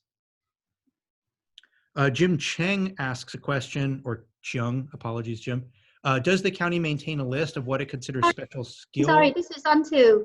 Can I have a follow-up? Like, I'm sorry to interrupt, but I was hired as a senior PM step 1, and the other person was hired as a regular PM at step 3. So can you comment on that? Same as before. If that person is hired at a regular as a regular PM, they're hired at a higher step, that's permissible. As a senior, you would have a higher, anyone who's in a senior role or a more advanced role would have a higher pay salary generally, but I could see how the step 3 would still be more than your step 1. That's still permissible. Jim asks, does the county maintain a list of what it considers special skills per section 15.4b? I just thought of something about that, Ann, that I'll get to in a second. If so, can we get a copy of the list? If not, will one be created? So that list would exist. As you see, this is sort of a mini negotiation anytime there's a layoff. So we would get that list, and we would be able to discuss whether or not we agreed that special skills were allowed. A good rule of thumb is recruitments that have had a supplemental questionnaire is the term that HR uses. So when they use a supplemental questionnaire and ask, do you have, in my early example, do you have a legislative file authoring experience? If they did a recruitment specifically for that, in all likelihood, they're going to be requiring people to have leg file skills in that position. So that's a good thing if you're a hiring manager, maybe you're a department HR person, you're not an ASM in a department, then yes, you would be able to have a sense of what those kinds of skills would be. But no, there's not a comprehensive list somewhere that I'm aware of. Not that I'm aware of, that doesn't exist. The other thing that I thought of for your question on was the only way that, in my mind, that would be grievable, and feel free to jump in, Rebecca or Adam, is if there was something improper that happened, right? That somebody, again, nepotism clause is violated, where it's someone's brother or something. Or, yeah, go ahead. Yeah, it would need to be tied to the motivation if you were able to establish one. And this again isn't legal advice, but just for folks, keep in mind that when we're trying to establish that something was done for the wrong reason or the wrong motivation, that is a particularly high bar and is a very difficult thing to establish. That someone was given a higher step than you, not for a good reason, but actually for a discriminatory reason. And it's a higher threshold than simply proving that it was unfair. Something can be unfair, but not, for example, be nepotism or discrimination or any of those higher thresholds that you would need to establish. Correct. Okay, I see a question. If we have time, we'll get to that. It's about nursery alignments. I answered that in chat privately, Zeb. Great, thank you. So I would say go ahead and proceed. Are we at pre-arbitration or yeah. Section 16.3, pre-arbitration. All parties will attempt to stipulate or agree on the issues or questions to be submitted to an arbitrator. The arbitrator shall be advised and agree to the following provisions. So what this means, that the first piece here is that most of the time, both parties going to binding arbitration are able to agree to what's at issue for the arbitration. It's possible sometimes you get to an arbitration and one of the questions you're putting to the arbitrator is appropriately identify the issue for us because we can't agree for some reason. But generally you have an issue before the arbitrator that says, did the county effectively meet the burden to meet and confer over this location change? We think that they just provided notice and actually didn't follow through with the meet and confer. The county agrees that's the question that's at stake here. We want the arbitrator to decide, did the county meet the burden to appropriately meet and confer over this change? That's the decision for which the arbitrator will render their decision. Moving on. Within 20 working days of receipt of the grievance at step 1, an arbitrator shall be selected from the panel and the parties shall use their best efforts to schedule a hearing within 30 calendar days. At this time, the parties will stipulate whether to provide pre-hearing briefs. 2, if the selected arbitrator cannot be scheduled within 120 calendar days, the parties will mutually agree to either another arbitrator or to extend the time limits for the hearing. 3, arbitration proceedings shall be recorded but not transcribed, except at the request of either party or the arbitrator. If a transcript is prepared, the parties shall share equally in the cost. Upon mutual agreement, the county and the union may submit written briefs to the arbitrator for decision in lieu of the hearing. The parties may submit pre- and or post-hearing briefs to the arbitrator and provide copies to the parties. Pre-hearing briefs shall be submitted 30 days in advance of the hearing. No issue that was not specified in the grievance may be raised in the arbitration. This memorandum of agreement shall be exhibited as a joint exhibit. Nothing in the agreement shall be construed to empower any arbitrator to change, modify, or amend any of its provisions. So this section is by and large things that are providing a scope and some limitations for how the arbitration is going to proceed. These are things that would be decided separately prior to every arbitration if they weren't stipulated to in the MOU ahead of time. For example, whether you're going to have pre or post arbitration briefs, what the timeframes are here, whether or not you're going to have a transcription. For example, this decision to have a transcription, lots of arbitrators will prefer to have a stenographer there to make an official transcript of the hearing. It's particularly expensive for both sides to have someone there doing that and then providing the transcript, especially if it goes on for multiple days. So this isn't here ahead of time, just stipulating that we'll have a recording of it both sides can refer to, but we're not going to have a transcript produced unless specifically requested. So by and large, just kind of setting up the field ahead of time so that we already know what the arbitration is going to look like and how we'll proceed. Okay. Section 16.4, arbitration panel. Unless mutually agreed for the term of this agreement, the county and Syma shall use the following panel. So this is the only section that had any changes in the current contract from this article. We had a previous arbitrator who was removed for health reasons, and we had an inclusion of Paul Roos, who's a former mediator, someone I've worked with in the past and I found fair, and someone that we were able to mutually agree to with the county.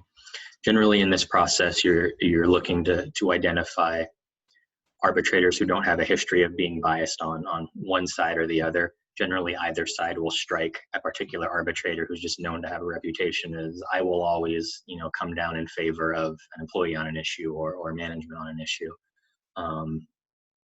That being said, part of the difficulty with arbitration is that there's a built-in, bias for folks to maintain that appearance of being down the middle and being fair, such that they can continue to guarantee themselves work, right?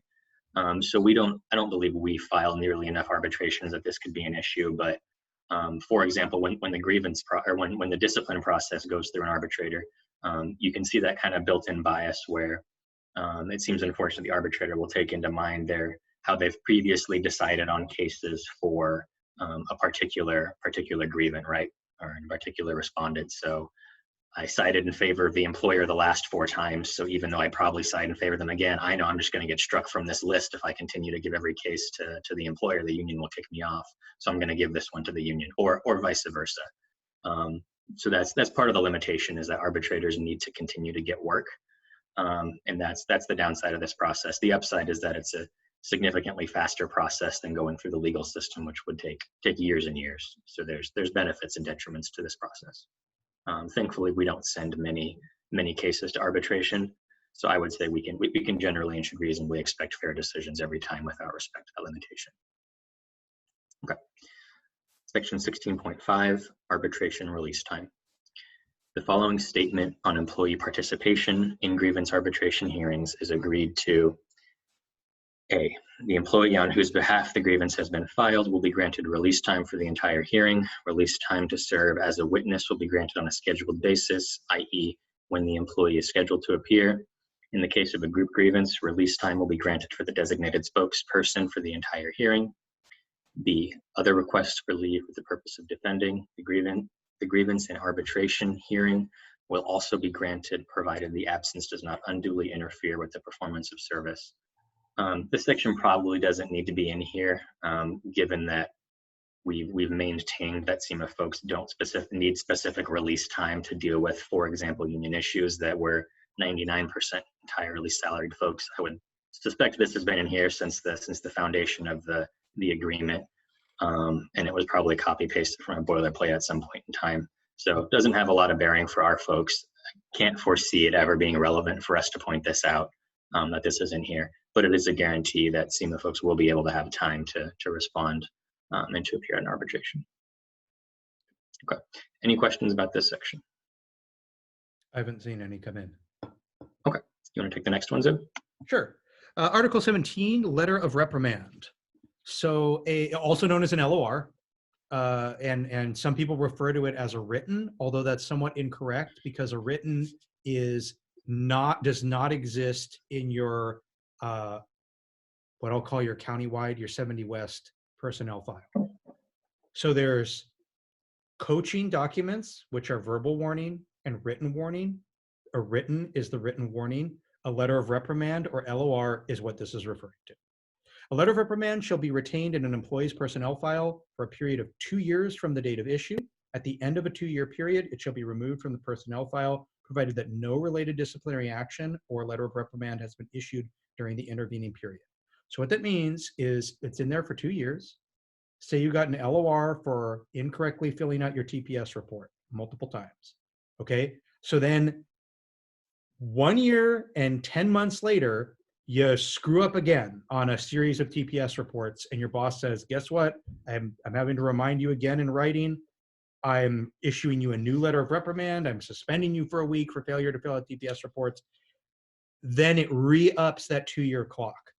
If 2 years go by and you don't get written up for the same or related issue, let's say you're documented for something else a year and 10 months later because you're showing up late and you're an hourly employee, it doesn't refresh the time on your failure to do your TPS reports. So it's a 2-year clock that gets reset. Okay, performance appraisals and developmental process. This is required for everybody. So if you're a Syma manager, supervisor, remember you should be doing these for your employees every year. If you're a Syma person and you haven't had one in a year, be sure to request them from your boss. They're extremely helpful, especially if you're doing a good job. And also, it's just valuable to know, at least I find it valuable to know what I could be doing better, what I'm not doing better, and areas to improve. Performance appraisals shall be completed annually by the employee's immediate supervisor or manager on ESA-approved forms. A copy of the completed appraisal shall be retained in the employee's personnel file. An employee who is dissatisfied with his/her appraisal may request and receive a review from the next highest level manager. This request must be received in writing within 20 working days of the receipt of the appraisal. We'll have to fix that.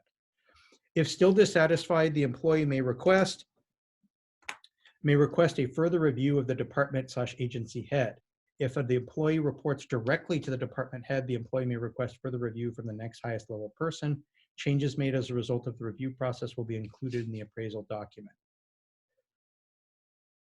The performance appraisal document may be used by either party in the transfer and promotion process, but may not be used in the disciplinary process, the oral board process, or in a probationary release. Only the mutually agreed upon employee evaluation process may be used, which is listed in the county website. The county and Syma may agree to meet and discuss no earlier than 12 months after May 4th, 2020, in order to meet and discuss modifying the employee evaluation process. Modifications, if any, to the employee evaluation process must be mutually agreed upon in writing. The county and Syma agree that the meet and discussions will conclude within 6 months of commencing the meet and discussions. If no mutual agreement is reached, the employee evaluation process listed on the county website shall be the operative process. These discussions are excluded from the grievance procedure. So this is new language down at the bottom here. What this does is it guarantees that the existing process is maintained. For those of you working in TSS or the assessor's office or elsewhere in some smaller departments, there were 360-degree appraisals, there was the Six Sigma, there was the KPI or key performance indicators, especially TSS was rolling these out. Those are not appropriate. They are not agreed upon. This is what is agreed upon, which is posted on the intranet. Use that form. If you are getting a different process and you don't agree with it, or it doesn't matter whether you agree with it or not, alert the union.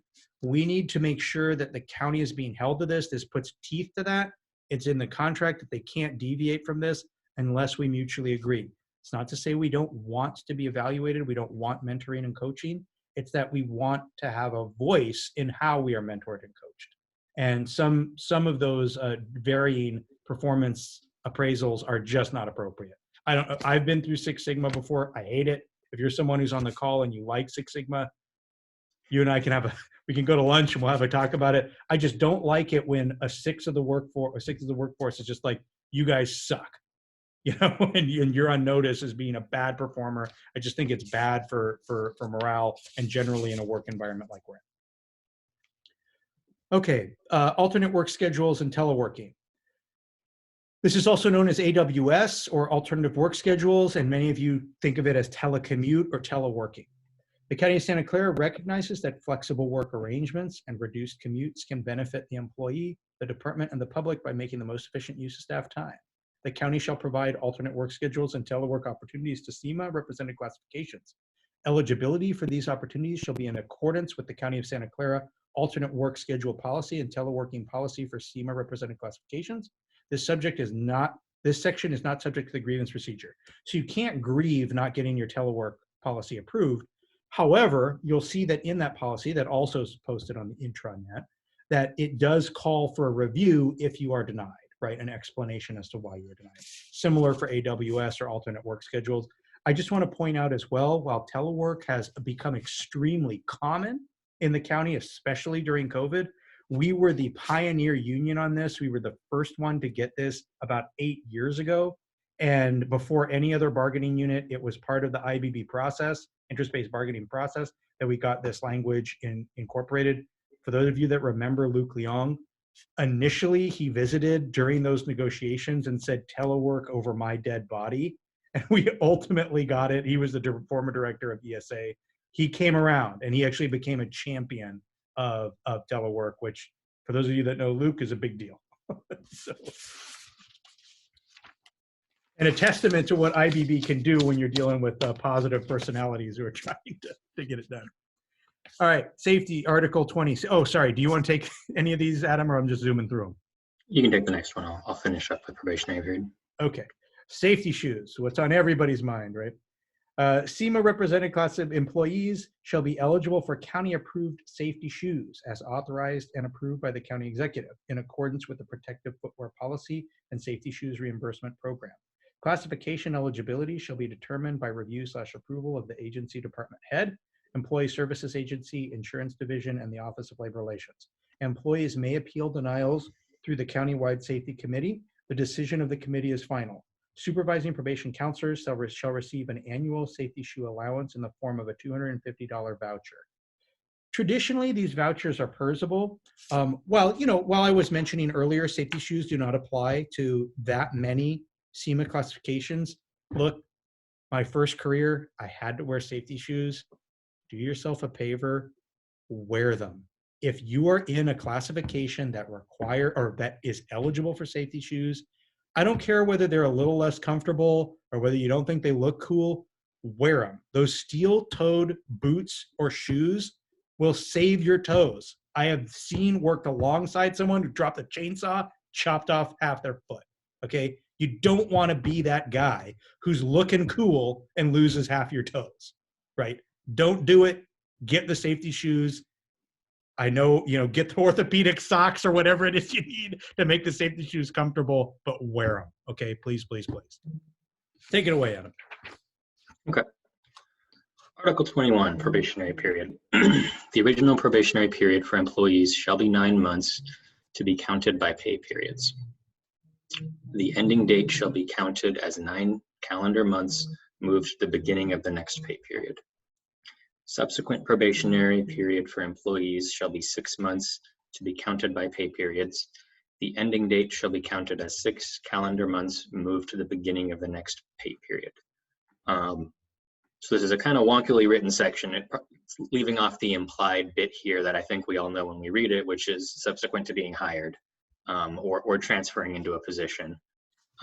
Wasn't something that we were able to clean up in the last round of negotiations, but this is the section that establishes for new hires, you serve the traditional 9-month probationary period. During this period, you're considered to be an at-will employee, and you don't have a right to, if you're removed from your position, to contest that issue either at a Skelly hearing or to the personnel board. Of course, like we've referenced a couple of times today, for folks who are on a subsequent probationary period, so that would be, I was a PM2 and I've attained a position as a PM3. You'll serve that subsequent 6 6-month probationary period. If during that 6 months you're determined to not be a good fit for the position, you have a right to return to your previous position. You additionally have a right to take that issue either to a Skelly hearing or to the personnel board to say that I wasn't given, an appropriate amount of training for this position, or my boss is incorrect and they don't understand that I actually was doing the job correct, whatever it may be in these circumstances. For those folks who are in Syma and also manage Syma positions, both for the original probationary period and for the subsequent probationary period, you absolutely, if you are having concerns, you're training your employee and not sure they're going to get up to where you need them to be by the end of the period, that's absolutely something that you should be documenting and working with that person on from the beginning. For the release of an original probationary period, you might not be required to provide all those reasons at the time of separation. I'm surprised the degree here to which Santa Clara County's Labor Relations Department does give folks reasons when they're released during their original probationary period. They're under no obligation to legally. That being said, you absolutely, even if you're not providing those reasons, you want to have that documented for yourself for the future and for anyone else who comes into your position, so that you yourself are protected in the process. Yep. Any questions about probationary periods? Or we're at the end here now, so we can take questions on anything that came up previously as well. And I did want to add to that for the probationary period. Oh, here's a question that just came in. It looks like a couple, but let me just address this point. There are a very few Syma classifications that have a longer than 6-month or 9-month probationary period. For those of you that are in environmental health, or those of you that are on the call from parks, you may know that there are certifications that occur only once annually, and they're in Sacramento or at the CDC or something. And so those are specific, they're very peculiar carve-outs, but they have maybe even a 1.5 year probationary period, because you have to get that. It's not a requirement to promote into the position, but you have to obtain that certification within that 1.5 years. And they don't want to be in a scenario, none of our members want to be in a scenario where they're off cycle.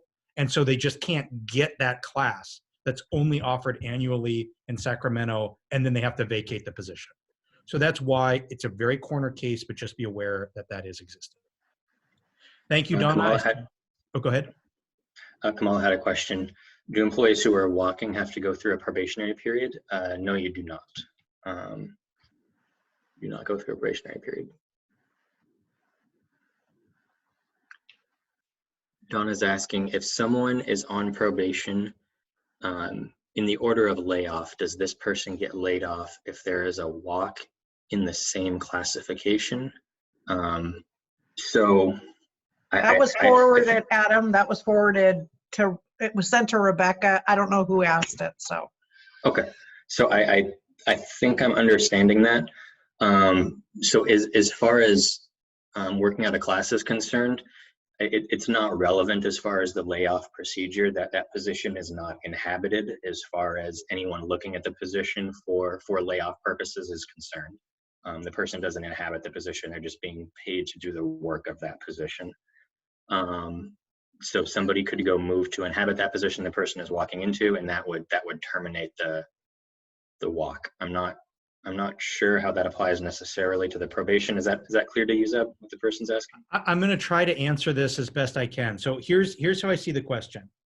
I'm in a position that is where I'll use my old example. I'm an SSPM1. Somebody in the county is walking into a vacant SSPM1 position. So if the county calls for an elimination of an SSPM1, they're going to get rid of the vacancy first before they come to me. So even though someone's walking into it, that doesn't change the vacant status of that position.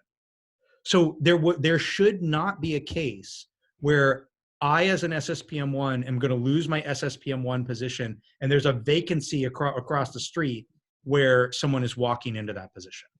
That goes first. So I hope that answers your question. If not, post something else into chat.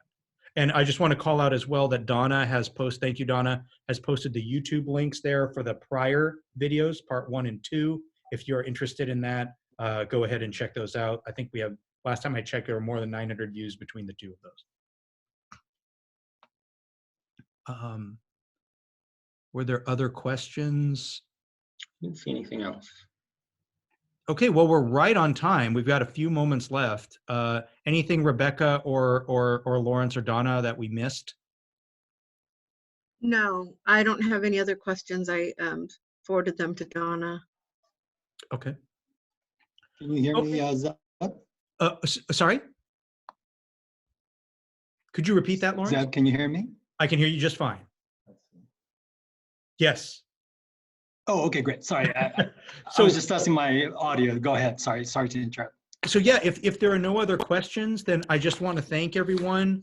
Lawrence is going to have some closing remarks for us as the PD chair. And, you know, thank you everybody for your participation today. The questions I really thought were excellent. This particular session, I don't know, maybe Adam or Lawrence have a contrary opinion, but I think the questions were very detailed, very specific, very articulate and on point. And I really thank you for the thought you put into those questions, because if you have that question, other members have that question, right? And it helps clarify your contract for everybody. Also, something that I've pointed out in every one of these chats is we were successful in getting a very economically rich contract at a very difficult time in the midst of this COVID crisis. And that success belongs to you all. So thank you for your participation in advocating at the board, in the emails, telephones, showing up to the board meeting and so on. It really made a difference in moving that needle. And I hope that you appreciate that success in this contract. Adam and Rebecca or Donna, if you want to say anything, and then let Lawrence play us off. No, that was I good. would just echo your comments. It Yep. is because of Echo, members' echo, participation. echo. Okay. Thank you all. All right, Lawrence, you're up, and I see you're muted, so be sure to unmute. Thanks, Zeb. Thank you, everybody, for that. Just want to give a reminder as well that next week will be the last session for our contract review roadshow. So we will cover other benefits and more, including leaves, shift rotation, domestic partnership, uniform allowance, and more, etc. So, so yes, thank you again, Zeb and Adam. And If I could Rebecca and interject Donna. something, Lawrence, sorry. Say again. I just wanted to announce something really quick. Sorry to interrupt you. All right, go ahead then. If members could look out for an upcoming liaison trainings, if they're interested in becoming liaisons, we'll be setting those dates and sending them out shortly. Thank you. Okay, thank you, Rebecca. So thanks to everyone who's listening in, whether live or as a recording. And as I've mentioned before, and as Zeb has alluded to, we, the Syma Executive Board, the Syma negotiating team, all committees, business reps, we all serve at your pleasure. And it is because of your engagement, your involvement, your commitment, and your support that we were able to achieve the success with this contract. So thank you, everyone. Please stay safe and healthy. For those sheltering in place, thank you for helping to flatten the curve. And for those working on the front lines, our deepest thanks go to all of you. Thank you, everybody. Thank you, Lawrence. Have a great day. Thank you very much.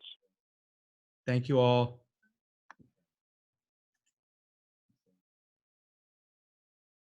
Thanks. Bye, you guys. Bye.